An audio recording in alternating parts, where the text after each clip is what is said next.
I'll never forget that night, the one that shattered my life as I knew it. I had just gotten home, weary from a long, mind-numbing day at the office. The house was quiet, with the usual low hum of background noise. Probably the TV Laura always left on. She liked that ambient noise. It felt like any ordinary evening until I walked into the kitchen and spotted her phone sitting right there on the counter, unlocked, which was unusual. Laura never left her phone lying around like that. Normally, she'd have it in her pocket, glued to her side. But I brushed it off at first, thinking maybe she just stepped out for a second. Then, I heard it, a ping from her phone that startled me more than it should have. I can't explain it, but a strange sense of dread crept up. I tried to ignore it, telling myself I was just tired, maybe a little paranoid, but something inside me said, pick it up. So I did, hesitating only for a split second before reaching for her phone.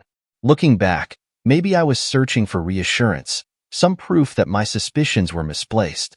But instead, the first thing I saw sent a cold, piercing shock straight through me. A message was right there on the screen, fresh from some guy named Dylan. Can't wait to see you again tomorrow, babe. I could feel the blood drain from my face, my fingers suddenly cold and shaking as I scrolled up, reading through the thread of messages. Dylan. Who the hell was Dylan? The conversation was littered with sweet little pet names, stolen moments, plans, and things that no husband should ever have to read. Each word felt like a blow, knocking the wind out of me as I scrolled, half-dazed, through everything. The flirting, the meetups, the inside jokes. Every line tore through me, a bitter reminder that I'd somehow missed the signs, and that the woman I thought I knew better than anyone had been lying to me. I don't know how long I stood there, frozen in the middle of the kitchen, staring down at the proof of her betrayal. Seconds felt like hours. When I finally pulled myself together, I carefully placed her phone back on the counter like it was something fragile, as if dropping it would somehow shatter whatever was left of my life. When Laura came back into the kitchen, she greeted me with that same warm smile she'd given me for years, as if nothing had changed. She kissed me lightly on the cheek, asked me how my day was, and casually started talking about some new recipe she wanted to try over the weekend. I could barely hold it together, just nodding along, my stomach twisting with every word she said. I could see her so clearly now, not as the woman I'd built a life with, but as someone hiding secrets behind a mask. And she had no idea that her double life had come crashing down on her, even as she stood there, smiling at me. That night, I hardly slept. Every time I closed my eyes, I saw those messages, heard her laughter in my mind, felt the betrayal fresh and raw. I kept going back over the last few months in my mind, wondering where I'd gone wrong, replaying our moments together, the little things she'd said or done that I'd brushed off. Was it those late nights she claimed were work events? Or the sudden interest in jogging she'd picked up, saying she wanted to get in shape? All those things seemed so clear now, and I hated myself for not seeing them sooner. By morning, I was barely holding on, fighting back the urge to confront her right then and there. But deep down, I knew I couldn't just explode without a plan. I didn't want to face her with a mess of anger and accusations. I needed to keep some control. So instead, I drove to the one person I knew would understand, my sister, Megan. Megan had always been my go-to when things got rough.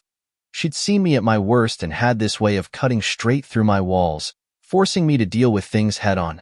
When I arrived at her house, Megan took one look at me and knew something was wrong. She ushered me in, handing me a coffee as I slumped into her couch, feeling like I'd aged a decade in the past 12 hours. I tried to explain it all to her. How I'd found the messages, the betrayal, the gut-wrenching sense of disbelief that this was real. Megan listened in silence, a hard look in her eyes, her mouth set in a thin line as I spoke. She was never one for drama, but I could see the anger boiling under her calm expression. When I finished, she took a deep breath and placed a hand on my shoulder, squeezing it in a way that was both comforting and fierce. "Listen to me," she said, her voice low and steady. "She doesn't get to just walk away from this. You don't deserve to be treated like that. This is your life, and you need to take it back." I could only look at her, lost. What am I supposed to do, Megan? I can't even think straight right now. I just keep picturing her with him, like some horrible replay I can't shut off. She nodded, her expression softening slightly. I get it, and I know it feels like the end of the world, but if you just sit around and let her keep lying to you, you'll regret it forever. You need to confront her in a way she'll never forget. Make her see just what she's thrown away. I stared at her, confused. You're saying I should, what, get back at her? She smirked, a hint of mischief in her eyes. Not exactly. I'm saying, show her that you're not the weak, forgiving guy she thinks you are. Make her see you as someone strong, someone she's going to regret losing. And I think I know just how you can do it. As I sat there, something about her words started to make sense, slowly replacing the numbness with a strange, simmering resolve. Megan was right. I'd let Laura walk all over me by pretending everything was fine, but that was over now. I needed to take back control, to show her who I really was. The plan Megan was suggesting sounded crazy, but maybe crazy was exactly what I needed. That night, I lay in bed, wide awake, listening to Laura's steady breathing next to me. I felt like I was lying next to a stranger, a woman who had so effortlessly hidden her betrayal behind that same warm smile I had fallen for years ago. The anger simmered quietly within me, mingling with pain, but Megan's words kept replaying in my head. Take back control. Make her see what she threw away.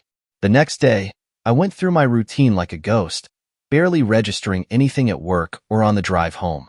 The hurt was still fresh, and every time I looked at Laura, it felt like salt in a wound. But I didn't let on. If she was good at hiding, I'd be better. I knew I had to keep it together, at least for a few days, while I figured out exactly how to make her understand the depth of what she'd done. That evening, I met with Megan again, this time in a small, quiet bar across town. She was already there when I arrived, waiting for me at a booth in the corner. She had that same determined look on her face, and I felt a strange sense of relief just sitting across from her, knowing that someone else understood the weight of what I was carrying. Did you think about what I said? She asked, skipping any pleasantries. I nodded, feeling a mix of determination and hesitation. Yeah, I have, but I still don't know what to do. Part of me wants to confront her, to just lay it all out and see what she has to say. But another part of me thinks that'd just give her an out. She'd apologize, make excuses, and I'd be left with nothing but empty words. Megan looked at me for a long moment before she leaned in, her voice barely above a whisper. Look, there's a way to confront her that won't just be about the words. I think you need to show her who you are, make her see what she's thrown away, and how exposed she's left you. I felt a jolt of surprise, mixed with something close to curiosity. What are you getting at? She took a breath, choosing her words carefully. This is going to sound weird, but what if, when you confront her, you strip down every wall, every last piece of armor you have? I'm talking physically, emotionally, everything. I blinked, caught off guard. You mean, literally? Megan nodded. Think about it. She's been lying to your face, hiding things from you, keeping secrets. If you want her to really see what she's done, you have to strip yourself down in every sense. Show her the damage. Let her feel the weight of what she's done.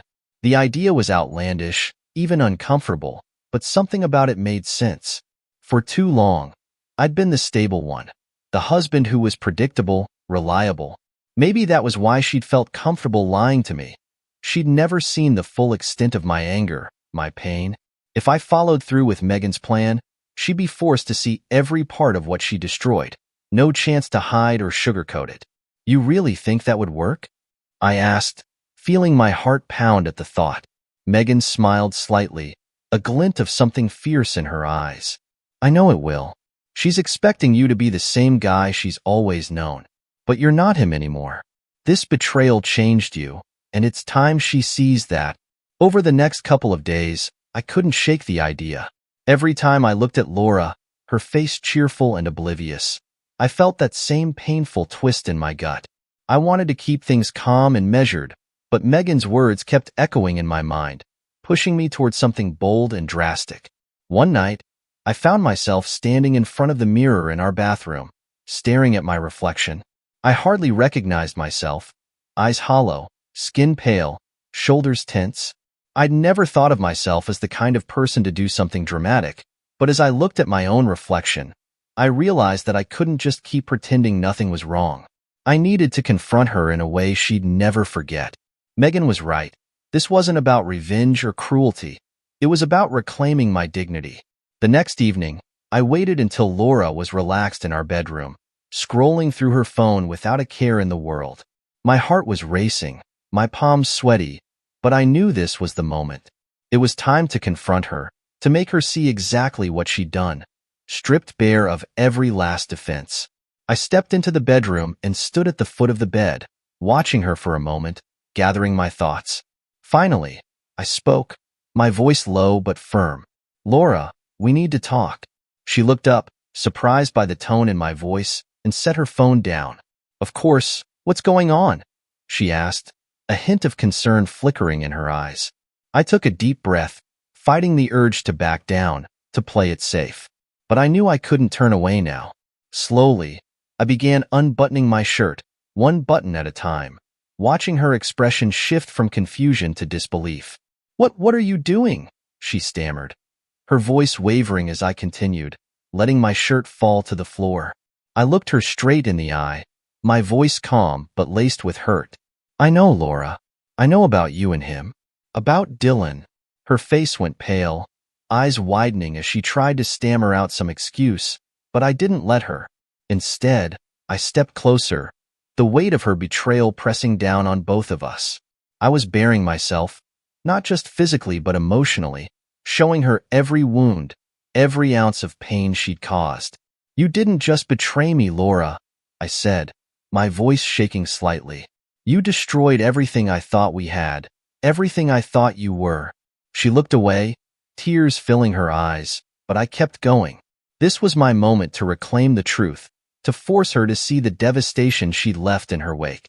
As I stood there, exposed and vulnerable, I felt a strange surge of strength, a sense that I was finally breaking free from the web of lies that had held me captive. For the first time in months, I felt like I had control, like I was no longer the victim of her deceit, but someone reclaiming his life, piece by painful piece. I stood there, stripped of every wall I'd ever put up, and the silence stretched between us, thick and almost suffocating. Laura's face was pale, her eyes wide with shock, her mouth opening and closing like she wanted to say something but couldn't find the words. For the first time, it felt like she was seeing me, the real me, the broken, hurt person she had tried to ignore while she played out her double life. "Why, Laura?" I finally asked, my voice barely above a whisper. "What did I do to make you think this was okay?" She hesitated, her eyes darting to the side as though looking for an escape, and it only fueled my frustration. I could feel my pulse hammering in my chest, each beat pounding with the anger and betrayal I'd been holding back. She opened her mouth, then closed it, as if realizing there was no excuse she could give that would make this right. But she didn't stay silent for long. I didn't mean for it to get this far," she whispered, her voice barely audible. The words hit me like a slap. This far? She was talking like it was some little mistake, an accident she just happened to fall into. My jaw tightened as I tried to keep my emotions from boiling over. I needed to stay in control if I was going to get the truth. "How long, Laura?" I asked, my voice sharper now. "How long have you been sneaking around behind my back?" Her shoulders slumped, and for a moment, she looked like she was going to break down. But then, she straightened, as if some small part of her wanted to hold onto her pride. "A few months," she admitted, not meeting my eyes. "It wasn't. I didn't plan it. We connected, and things got out of hand." I let out a bitter laugh, the sound almost foreign in the thick silence of the room. "Out of hand? That's what you're calling it." I could see the regret flickering in her eyes, but I didn't let it sway me. I'd been blinded by her for too long, too willing to see only the good and ignore the signs. But not anymore. This time, I was going to let her see exactly what her betrayal had done to me. "Did he mean more to you than I do?" I asked, not even sure if I wanted to hear the answer. Laura's eyes filled with tears, and she shook her head quickly. "No, of course not. It was never about that. I don't know what happened to us. Somewhere along the way, it felt like we drifted apart, like we were living separate lives." "Separate lives?" Her words felt like a twisted punchline to a cruel joke. She'd been the one sneaking around, lying, meeting up with some stranger behind my back. And now she was trying to spin this as if we'd just naturally grown apart? The anger bubbled up again, but I forced myself to stay calm. I wasn't going to let her spin this to fit her narrative. So this is my fault, then? I asked, the bitterness seeping into my voice. You went out and found yourself a little fling because we'd drifted apart? She flinched, her expression crumbling as the weight of my words sank in. No, that's not what I meant. I know I messed up. I know I hurt you. But I don't know how we got here. I didn't want to lose you, but things they got confusing. Confusing? I shot back, unable to keep the frustration out of my voice. You call lying to me for months confusing? She covered her face with her hands, her shoulders shaking as she started to cry. And yet, as I watched her, I didn't feel the sympathy that I might have felt before. The anger, the hurt, the betrayal. It all burned too deep for her tears to matter now. After a few moments, she looked up at me, her eyes red and filled with regret. What do you want me to say, Jack? That I'm sorry?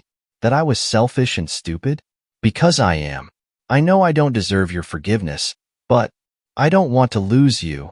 Those words, the irony of them, felt like salt in the wound. She was afraid of losing me? She'd already lost me the moment she decided to betray everything we'd built together. You already lost me, Laura, I said quietly, and I could see the shock on her face, the sudden realization that this wasn't just a fight, something we could talk our way out of. This was the breaking point. I trusted you, I continued, each word laced with the anger I tried so hard to bury. I gave you everything, and you threw it away. And now you expect me to what? Forget it all? Go back to pretending everything's okay? She shook her head, tears spilling down her cheeks. No, I don't expect that. I know I don't deserve it. I just want you to know that I still love you. Her words hung heavy in the air, but they didn't bring the comfort they once would have. Love, what did that even mean now? It was just another empty word, a promise that had been broken. I took a deep breath, feeling the weight of the decision pressing down on me. Laura, love isn't just words. It's actions. And your actions spoke louder than anything you could say now. She looked down, defeated, and for a moment, the only sound in the room was her quiet, shuddering breaths. But I couldn't stay there, trapped in that broken moment. I knew I needed to step away, to clear my head and figure out what came next. Without another word, I turned and left the room, leaving her alone with the mess she'd created. I didn't look back, didn't give her a chance to say anything else. As I walked out, I felt a strange sense of release, like a weight had been lifted, even though the pain was still raw. I needed space, some kind of distance from the tangled emotions and the memories that filled every corner of that house. So, I grabbed my keys, heading out to my car, not sure where I was going but knowing I couldn't stay there. I drove for hours, letting the quiet hum of the engine and the open road numb the storm in my mind. The streets were mostly empty, giving me time to just breathe, to try to process what had just happened. Her words kept replaying in my head, like a broken record I couldn't turn off. I still love you. But what did love mean to someone who could betray it so easily? Eventually, I found myself at the small park where I used to come to think when life got heavy. I pulled into a parking spot, cut the engine, and just sat there in the darkness, staring out at the quiet playground where I'd once imagined bringing our future kids. The thought felt distant now, like a dream that belonged to someone else. I didn't know how long I sat there, the reality of everything pressing down on me, filling every part of me with a strange, hollow ache. I had thought this marriage, this life we'd built, was unbreakable. And yet here I was, piecing together the wreckage of something I'd never imagined would fall apart. After a while, my phone buzzed in my pocket, pulling me back to the present. It was a message from Megan. Are you okay? I stared at the screen for a moment, unsure how to respond. No, I wasn't okay. But what did that even mean now? I typed back a quick, I don't know, and hit send. Her reply came almost instantly. Come over. You shouldn't be alone right now. I took a deep breath, feeling an odd sense of relief. Maybe she was right. Maybe I didn't need to go through this alone. Starting the car again, I pulled out of the park, my thoughts still a mess, but with a sense of direction, a glimmer of something solid in the chaos. And as I drove toward Megan's place, I realized that, maybe for the first time since this nightmare began, I didn't feel entirely lost. Megan was waiting for me when I pulled into her driveway. She stepped outside, arms crossed, giving me that familiar look, the one that said she'd do whatever it took to help, no questions asked. The sight of her made something inside me finally crack, and by the time I reached her, all I could do was collapse into her arms, all the anger and betrayal melting into a single moment of raw, wordless grief. "Come on, Jack," she whispered, guiding me inside. "Let's get you sorted out." We sat in her cozy living room, her small lamp casting a warm glow over the room. She handed me a glass of water and waited patiently, letting the silence do its work until I was ready to speak. The warmth and stillness of the room felt like a balm against the cold ache I'd been carrying, giving me the space to finally let my guard down. I don't get it, Meg," I started, my voice shaky. "I thought we were happy. I thought I knew her, but I don't understand who she is anymore." Megan nodded, her gaze calm and steady, grounding me as I tried to pull my thoughts together. Betrayal does that. It makes you question everything. Your memories, your choices, even yourself. But what she did has nothing to do with you. It's all on her. Hearing her say it gave me a sense of clarity, like someone had thrown open a window in a dark room. But even with that truth, the questions wouldn't stop swirling in my mind. "Do you think I should forgive her?" Megan's eyes hardened, and she shook her head. "That's for you to decide, Jack. But forgiveness doesn't mean going back. Sometimes it just means letting go, for yourself, not for her." Her words struck a nerve, and I took a deep breath, feeling something shift inside me. Forgiveness had always sounded like this grand act of moving past the pain, but maybe it was just about freeing myself from it. I didn't know if I was ready to forgive, but I knew I couldn't keep carrying this weight. As if sensing my thoughts, Megan placed a hand on my shoulder. "You've been hurt deeply, but you can't let it define you. And you don't have to go through this alone. You've got me, and you're stronger than you think." I nodded, absorbing her words. For so long, I'd felt isolated, trapped in the mess of emotions Laura had left me with. But here was Megan, offering me something I hadn't felt in a long time. Support, a reminder that I could stand on my own again. After a while, Megan leaned back, a glimmer of her usual mischievous smile returning. "I know this might sound crazy, but maybe this is the start of something new for you. Something better. It's like you've been forced to shed an old skin you didn't even know was holding you back." I raised an eyebrow. "Better? You really think anything good could come out of this?" She shrugged. "Sometimes life has to tear us apart to help us rebuild. I don't know what's next for you, Jack, but I know you've got a chance to create something real now. Something that's actually yours." The idea felt foreign, but it planted a small, fragile hope in the back of my mind. Maybe this was a chance for something different, a chance to rebuild from the ground up, on my own terms. We talked late into the night, Megan sharing stories, jokes, and bits of wisdom that I hadn't realized I needed. By the time I left, I felt lighter, like some of the weight had lifted, even if just a little. The pain was still there, but it didn't feel as suffocating, as all-encompassing. I felt a strange sense of gratitude for Megan, her unwavering support, her tough love, the way she'd pulled me back from the brink. Driving home, I realized that, maybe for the first time, I was starting to see a path forward. It was messy, uncertain, and filled with questions I still couldn't answer, but it was there, waiting. The following morning, I woke up with a strange sense of purpose. The weight of everything wasn't gone, but something in Megan's words had planted itself firmly in my mind. I was still hurt, still furious, but I wasn't paralyzed by it. The thought of shedding an old skin, of letting go of a life that wasn't real anymore, stuck with me. And the more I thought about it, the more I realized how much of myself I'd sacrificed for a life that Laura had never really valued. That afternoon, I found myself in our house again, moving through each room slowly, looking around like a stranger. It felt surreal. Everywhere I looked, there were memories, little pieces of the life we'd built together. a life I'd thought was ours. But now, each memory, each photo, felt like a cruel reminder of what I'd lost. I took a deep breath, letting the silence settle over me. I'd spent so many years trying to be the perfect husband, to be the man she wanted, that somewhere along the way, I'd forgotten who I was. But that man, the one who'd overlooked his own happiness for someone else's approval, was gone now. Laura had made sure of that. As I moved through the house, I started boxing up her things. It felt strange at first, almost ceremonial, but the more I packed, the clearer my mind became. I was reclaiming my space, my life. Every item I tucked away felt like one less chain tying me to a past that was over, and with each box, I felt a little more like myself. Halfway through, my phone buzzed. It was a message from Laura. "Can we please talk? I don't want this to end like this." Her words sent a jolt through me, but I took a deep breath, steadying myself. Part of me wanted to reply, to hear whatever excuse or apology she had to offer, but a larger part knew there was nothing she could say that would make this right. I didn't need her explanations. What I needed was to move on. Ignoring the message, I put my phone away and returned to packing.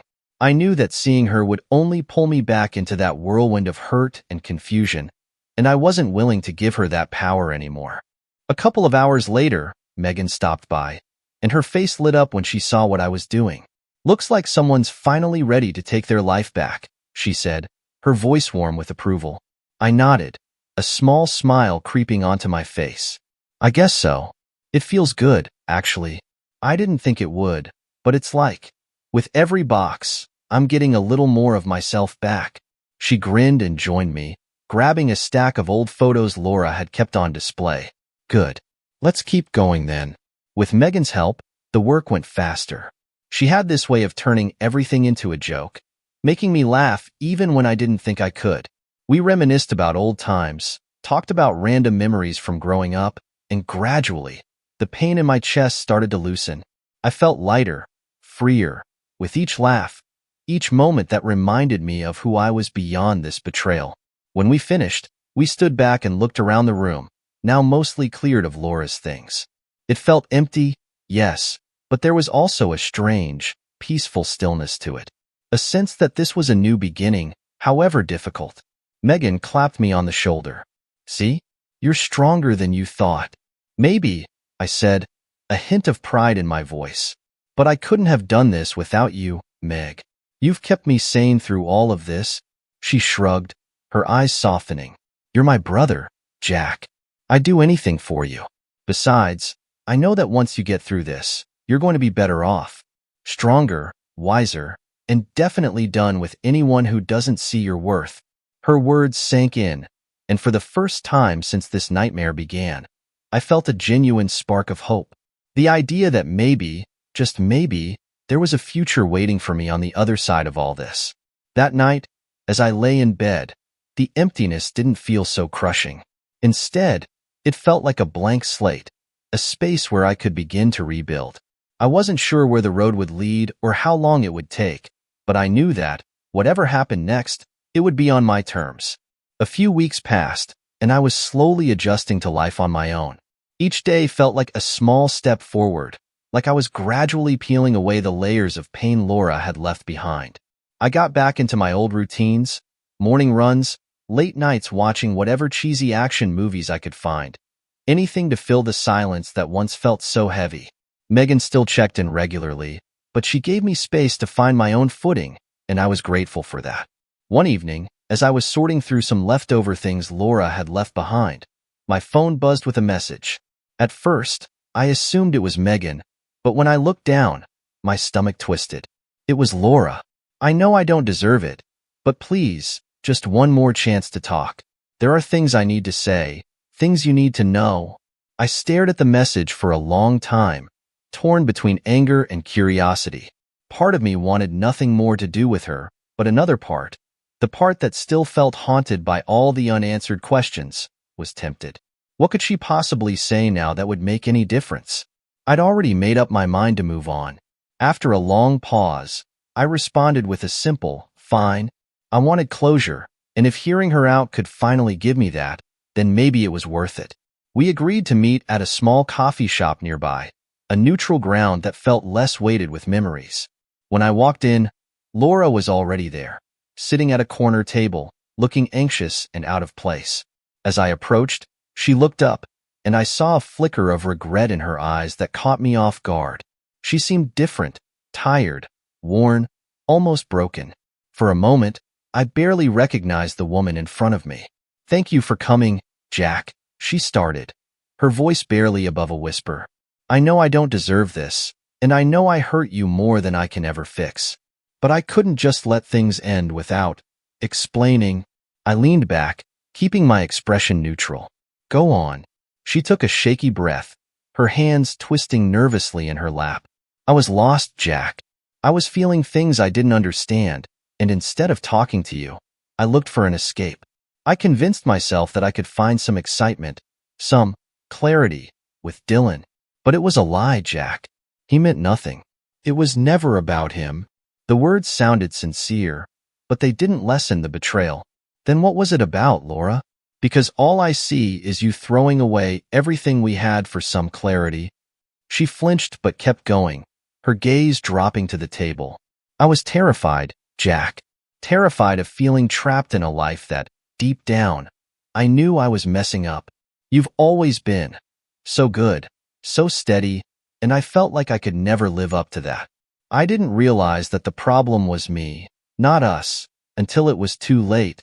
Her words stirred something in me, a small sliver of understanding that I hated acknowledging. I'd always been steady, yes, but maybe in my steadiness, I'd overlooked the parts of her that needed more, that had felt unseen or misunderstood.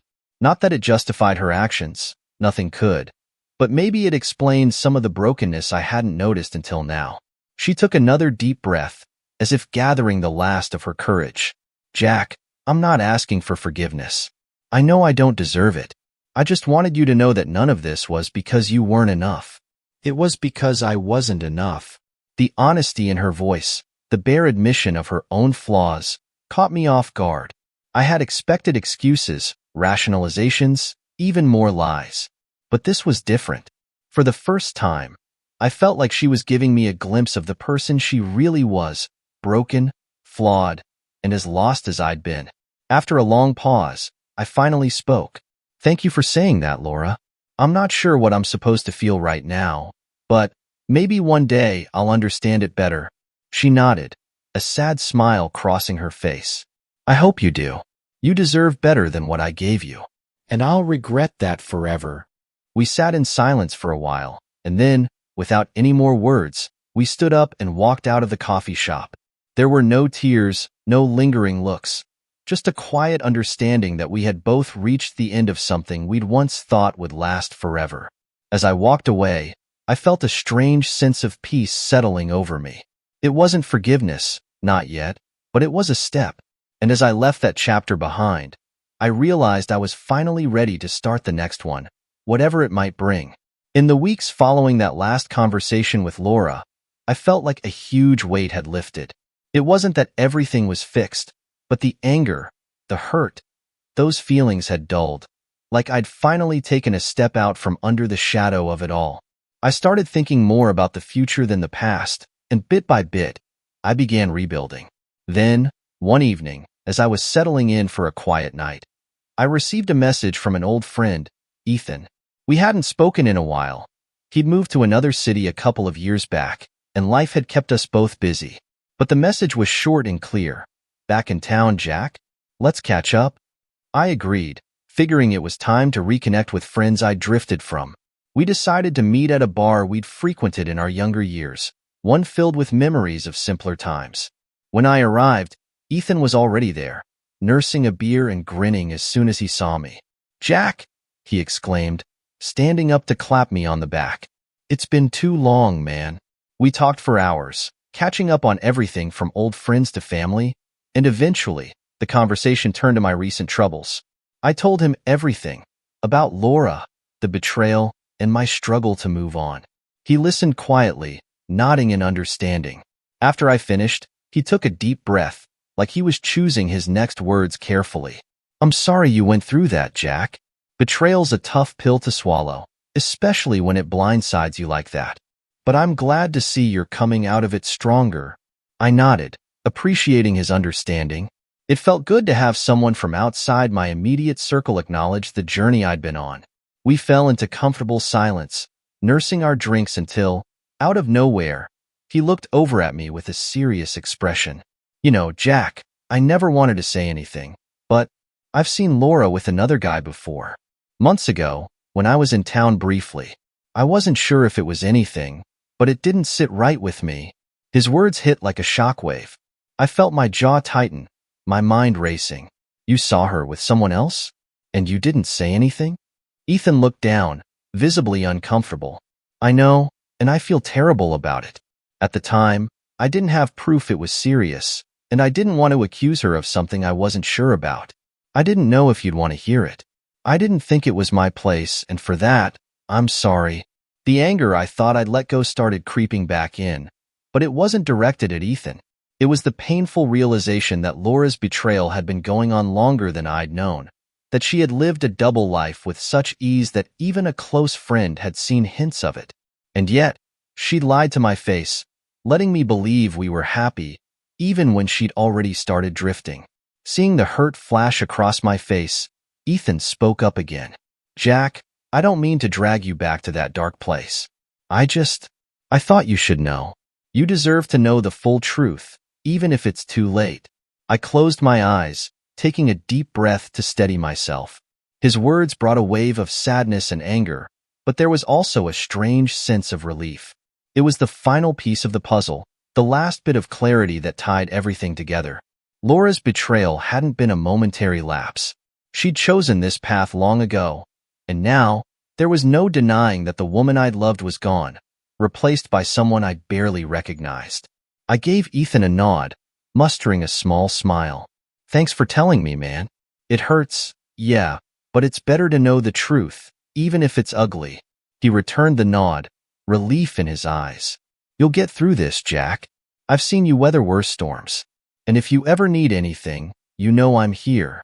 As we parted ways that night, I felt strangely at peace. The truth hurt, but it had finally closed the chapter in a way nothing else could.